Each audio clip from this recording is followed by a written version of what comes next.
अयोध्या फिर ज्ञानवापी, अब मथुरा की बारी, कैसे देखते हैं आप? गलत कह रहे हैं, मथुरा नहीं पूरे भारत की बाकी। अच्छा। पूरे भारत की जितनी भी तोड़ के मंदिर को तोड़ के जो मस्जिद बनाई गई है वो सब वापस ले ली जाएंगी और कोर्ट के द्वारा ले ली जाएंगी। अच्छा। और देखिएगा आप भी यही रहेंगे, हम ये रहेंगे, हम नहीं रहेंगे तो हमारे बाल बच्चे ले लेंगे। अच्छा।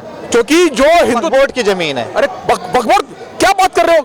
वक्फ बोर्ड का मतलब तुम्हारी इतनी औकात है? अच्छा देखिए कितने बेशर्मी वाली बात है कि तुमने कानून लॉ कर दिया कि ये भैया फलाने का जगह मैं ऐसे कब्जा। संसद के बारे में कह रहे हो? संसद हमारी है, पूरी पृथ्वी तुम्हारी है क्या? तुम्हारा धर्म आए हुए 1400 साल हुए खाली, तुम्हारा सब कुछ हो गया। अच्छा तो तुम मेरे घर तोड़ के मुझ पे चढ़ाई करके तुम चीजें हमसे ले लोगे हैं? वक्फ बोर्ड ने क्या किया? गरीबों के घर छीने हैं वक्फ बोर्ड ने, पूरा गांव का गांव छीन लिया है वक्फ बोर्ड ने। वो तो अच्छा है कि ये मोदी जी आ गए। देखिए सोते हुए लोगों के जो सोते को जगा दे ना वही भगवान बन जाता है। मोदी जी ने जगाया वो हमारे भगवान है, समझ लीजिए। हम पूजा करते हैं ऐसे आदमी की।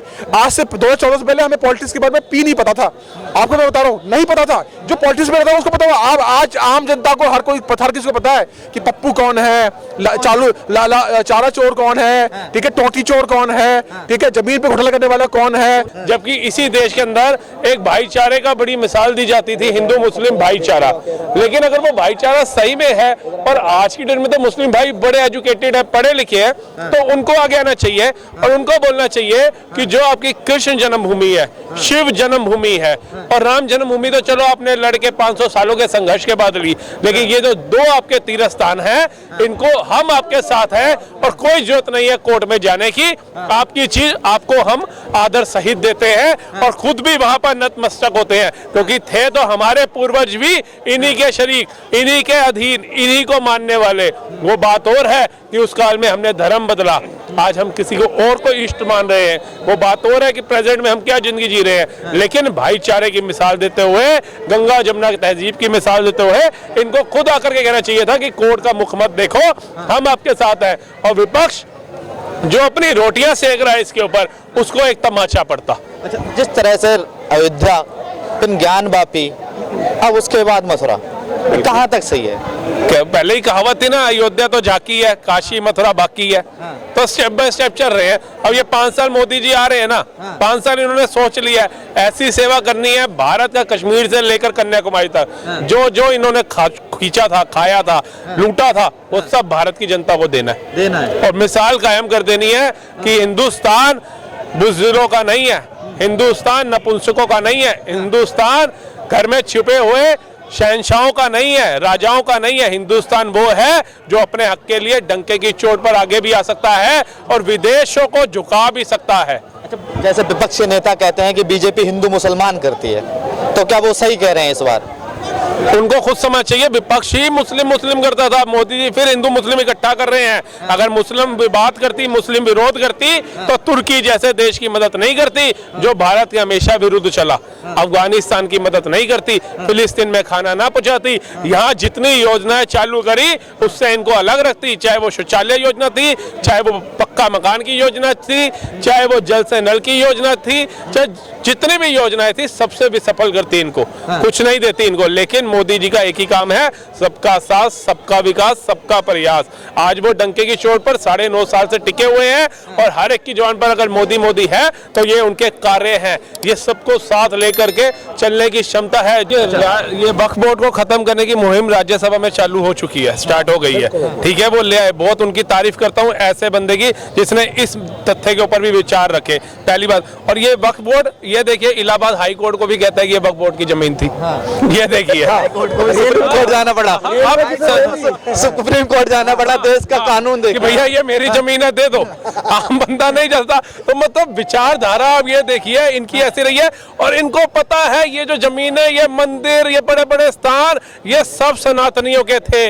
इसी धर्म को बचाने के लिए छत्रपति शिवाजी, पता आज भी इलाहाबाद में आज भी मस्जिद बनी हुई है वहाँ पे, और इलाहाबाद में जो कोर्ट है, ठीक है, कोर्ट में मस्जिद बनी हुई है, और वो वहाँ कहते हैं कि ये वक्फ बोर्ड की जमीन है, और हाई कोर्ट को भी सुप्रीम कोर्ट में जाना पड़ा। ये वक्फ बोर्ड का कानून देखिए, ये हमारे देश का दुर्भाग्य है। ये वक्फ बोर्ड की अचीवमेंट नहीं कहूंगा, ये विपक्षियों के जो इन्होंने खोखले कर रखे हैं ना, देश को कानून की कोई अहमियत नहीं, ये इनकी नादानियां कहूंगा। इनका खट्टापन कहूंगा, जिनके अंदर जज्बा ही नहीं था कि कम से कम जो सर्वोच्च न्यायालय है कम से कम उसको न्याय लेने के लिए ऊपर जाना पड़ रहा है। तो ये कितनी दुर्भाग्यपूर्ण बात है अगर इसको गंभीरता से सोचा जाएगा तो।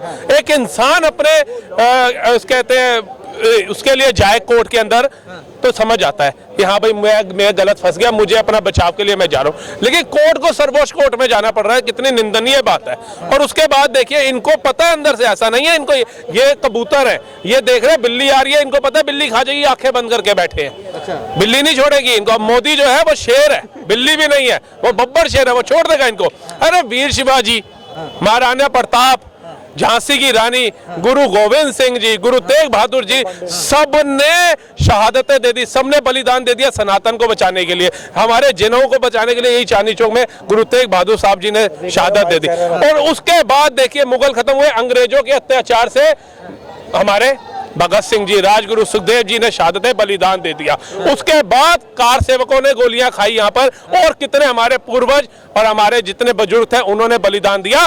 तब जाकर के इतनी शहादतों के बाद गुरु गोविंद सिंह जी का पूरा परिवार वार दिया उन्होंने देश के ऊपर, छोटे छोटे बच्चे उनके चुनवा दिए गए। आज जब हम वो चीज देखते हैं हमारे को ऐसा एहसास होता है कि इतना निर्दयी भी कोई था, इतना क्रूर भी कोई मुगल था जिसने छोटे बच्चों को भी नहीं देखा, लेकिन हंसते हंसते वो बच्चे, उनकी आज दिल खुश होता है उनको शहादत को। लेकिन इतनी शहादतों के बाद, इतने बलिदानों के बाद आज हमारे को अपना मंदिर कैसे रोक कर देना पड़ा, कैसे कोर्ट में जा करके लेना पड़ा, कैसे कितने बलिदानों के बाद आज हमारे जैसी पीढ़ी को ये मंदिर देखने का सौभाग्य प्राप्त हो रहा है। आज हिंदू अपने आप को गर्वपूर्ण महसूस कर रहा है। क्यों? क्योंकि इन लोगों की शहादत जो हमेशा याद रखेगी, जो हमारे से छुपाई गई। हुमायूं रोड बना दी गई, शाहजहां रोड बना दी, तुगलक रोड बना दी इन्होंने, अकबर रोड बना दी। अरे कौन थे ये? इनका अस्तित्व क्या था? औरंगजेब इनका क्या अस्तित्व था इनका? है पाकिस्तान में एक बंदे से, बच्चे से पूछा गया क्वेश्चन, अकबर महान, आपको बता रहा हूँ, पाकिस्तान में क्वेश्चन पूछा गया पाकिस्तान की राजधानी क्या है, उसने लिख दिया दिल्ली। कह रहा दिल्ली कैसे? कह रहा भाई मैं दिल्ली गया था घूमने,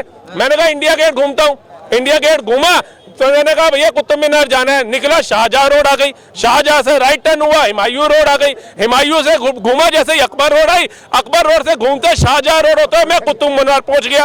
अब कुतुब मीनार से मैंने कहा चलो निजामुद्दीन की दरगाह देख लेता हूँ, वापसी आया तुगलक रोड होते हुए सीधा भैया जी मैं बैठ गया हजरत निजामुद्दीन में दर्शन करे। उसके बाद मैंने कहा अजमेर शरीफ जाना है, तो मैंने कहा ट्रेन ढूंढता हूँ, कौन सी ट्रेन? अजमेर शरीफ शताब्दी। तो कह रहा सारे तो सड़कें, ट्रेनें, दरगाह है, सब तो मुस्लिमों के नाम पे, अकबर मुगलों के नाम पे है, तो ये भारत की राजधानी कैसे हो गई दिल्ली? ये पाकिस्तान की राजधानी दिल्ली है। तो ये मूर्खता विपक्षियों की है। इनको रोड बनानी चाहिए थी महाशिवाजी के नाम पे, जिन्होंने नारा दिया था जय शिवाजी जय भवानी, गुरु गोविंद सिंह जी के नाम पर, जिन्होंने बोला था 1.25 लाख से एक लड़ाऊं तभी गुरु गोविंद सिंह नाम धराऊं। तो ऐसे हमारे जो हमारे मतलब पूजनीय है, इनको देने चाहिए थे सम्मान, नहीं दिए। ये अकबर ने क्या किया हमारे लिए, हुमायूं ने क्या किया?